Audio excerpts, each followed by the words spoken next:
ವೀಕ್ಷಕರೇ, ಇತಿಹಾಸದ ಪುಟಗಳು ಚಾನಲ್ಗೆ ತಮಗೆಲ್ಲ ಸ್ವಾಗತ. ವೀಕ್ಷಕರೇ, ಟೀ ಕಾಫಿ ಕುಡಿಯೋದನ್ನು ಸಂಪೂರ್ಣವಾಗಿ ನಾವು ನಿಲ್ಲಿಸಿದಾಗ ನಮ್ಮ ದೇಹದಲ್ಲಾಗುವ ಪ್ರಮುಖ ಬದಲಾವಣೆಗಳು ಯಾವುವು ಎಂಬುದನ್ನು ಇಂದಿನ ಒಂದು ವಿಡಿಯೋದಲ್ಲಿ ನಾವು ತಿಳಿದುಕೊಳ್ಳೋಣ. ವೀಕ್ಷಕರೇ, ನಾವು ದಿನಾಲೂ ನಿಯಮಿತವಾಗಿ ಕುಡಿಯುತ್ತಿದ್ದ ಟೀ ಅಥವಾ ಕಾಫಿಯನ್ನು ಒಮ್ಮೆಗೆ ಸಂಪೂರ್ಣವಾಗಿ ನಿಲ್ಲಿಸಿದಾಗ ನಮ್ಮ ದೇಹದಲ್ಲಿ ಕೆಲವೊಂದು ಬದಲಾವಣೆಗಳು ಕಾಣಸಿಗುತ್ತವೆ.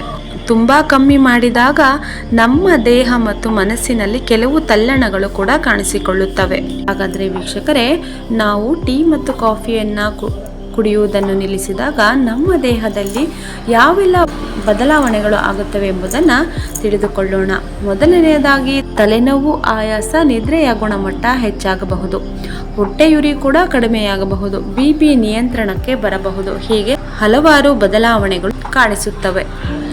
ಹಾಗೆ ವೀಕ್ಷಕರೇ, ಕೆಫಿನ್ ಒಂದು ಡಯೂರೆಟಿಕ್, ಅಂದರೆ ಇದು ದೇಹದಲ್ಲಿನ ನೀರನ್ನು ಮೂತ್ರದ ಮೂಲಕ ಬೇಗ ಹೊರಹಾಕಿ ದೇಹವನ್ನು ಡಿಹೈಡ್ರೇಟ್ ಮಾಡುತ್ತದೆ. ಟೀ ಕಾಫಿ ಬಿಟ್ಟಾಗ ಚರ್ಮದಲ್ಲಿ ತೇವಾಂಶ ಉಳಿದು ಮುಖದ ಡಲ್ನೆಸ್ ಹೋಗಿ ಗ್ಲೋ ಬರುತ್ತದೆ. ಹಾಗೆ ಕಾಫಿ ಕುಡಿದ ತಕ್ಷಣ ಕೆಫಿನ್ ನಿಮ್ಮ ಹೃದಯದ ಬಡಿತವನ್ನು ತೀವ್ರಗೊಳಿಸುತ್ತದೆ. ಇದನ್ನು ಬಿಟ್ಟರೆ ನಿಮ್ಮ BP ಸದಾ ನಿಯಂತ್ರಣದಲ್ಲಿರುತ್ತದೆ ಮತ್ತು ಹೃದಯ ನಿರಾಳವಾಗಿ ಕೆಲಸ ಮಾಡುತ್ತದೆ. ಹಾಗೆ ವೀಕ್ಷಕರೇ, ಟೀ ಮತ್ತು ಕಾಫಿಯಲ್ಲಿ ಟ್ಯಾನಿನ್ ಹಲ್ಲುಗಳ ಎನಾಮಲ್ ಮೇಲೆ ಕರಗ ಅಂಟಿಕೊಂಡು ಹಲ್ಲುಗಳನ್ನು ಹಳದಿ ಮಾಡುತ್ತದೆ. ಇವುಗಳನ್ನು ಬಿಟ್ಟರೆ ಹಲ್ಲಿನ ಹಳದಿ ಕಲೆಗಳು ಮಾಯವಾಗಿ ಬಾಯಿಯ ದುರ್ವಾಸನೆ ಕೂಡ ಕಡಿಮೆಯಾಗುತ್ತದೆ. ಹಾಗೆ ಅತಿಯಾದ ಕೆಫಿನ್ ಕುಡಿಯುವುದರಿಂದ ಕೆಲವರಿಗೆ ಕೈಕಾಲು ನಡುಗುವುದು, ಸಣ್ಣ ವಿಷಯಕ್ಕೆ ಆತಂಕ ಮತ್ತು ಪ್ಯಾನಿಕ್ ಆಗುವುದು ಹೆಚ್ಚಿರುತ್ತದೆ. ಆದರೆ ಟೀ ಕಾಫಿ ಬಿಟ್ಟರೆ ನಮ್ಮ ಮನಸ್ಸು ಸದಾ ಶಾಂತವಾಗಿರುತ್ತದೆ.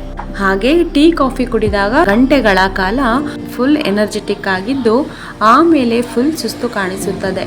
ಆದರೆ ಇದನ್ನು ಬಿಟ್ಟರೆ ದಿನವಿಡೀ ಒಂದೇ ರೀತಿಯ ಎನರ್ಜಿ ನಿಮ್ಮದಾಗುತ್ತದೆ. ಹಾಗೆ ವಿಶೇಷವಾಗಿ ಮಹಿಳೆಯರಲ್ಲಿ ಕೆಫಿನ್ ಸೇವನೆಯು ಈಸ್ಟ್ರೋಜನ್ ಹಾರ್ಮೋನ್ ಮಟ್ಟದಲ್ಲಿ ಏರುಪೇರು ಉಂಟು ಮಾಡುತ್ತದೆ. ಟೀ ಕಾಫಿ ಬಿಡೋದರಿಂದ ಪೀರಿಯಡ್ಸ್ ನಿಯಮಿತವಾಗಲು ಮತ್ತು ಹಾರ್ಮೋನಲ್ ಇಂಬ್ಯಾಲೆನ್ಸ್ ಸರಿಯಾಗಲು ಸಹಾಯವಾಗುತ್ತದೆ. ಹಾಗೆ ವೀಕ್ಷಕರೇ, ನೀವು ಸಂಪೂರ್ಣವಾಗಿ ಟೀ ಕಾಫಿ ಬಿಡಲು ನಿರ್ಧರಿಸಿದರೆ ಮೊದಲ 3-4 ದಿನ ನಿಮ್ಮ ತಲೆ ಮೇಲೆ ಭಾರವಾಗಿ ಪ್ರಪಂಚವೇ ಮುಳುಗಿದಂತೆ ಕೂಡ ಅನಿಸಬಹುದು. ಆದರೆ ಟೀ ಕಾಫಿ ಬಿಡೋದ್ರಿಂದ ನಮಗೆ ಈ ಎಲ್ಲ ಉಪಯೋಗಗಳು ಆಗುತ್ತದೆ. ವೀಕ್ಷಕರೇ, ಇಂದಿನ ವಿಡಿಯೋ ನಿಮಗೆ ಇಷ್ಟವಾದಲ್ಲಿ ನಮ್ಮ ಚಾನಲನ್ನು ಲೈಕ್ ಮಾಡಿ, ಶೇರ್ ಮಾಡಿ ಮತ್ತು ಸಬ್ಸ್ಕ್ರೈಬ್ ಮಾಡಿ.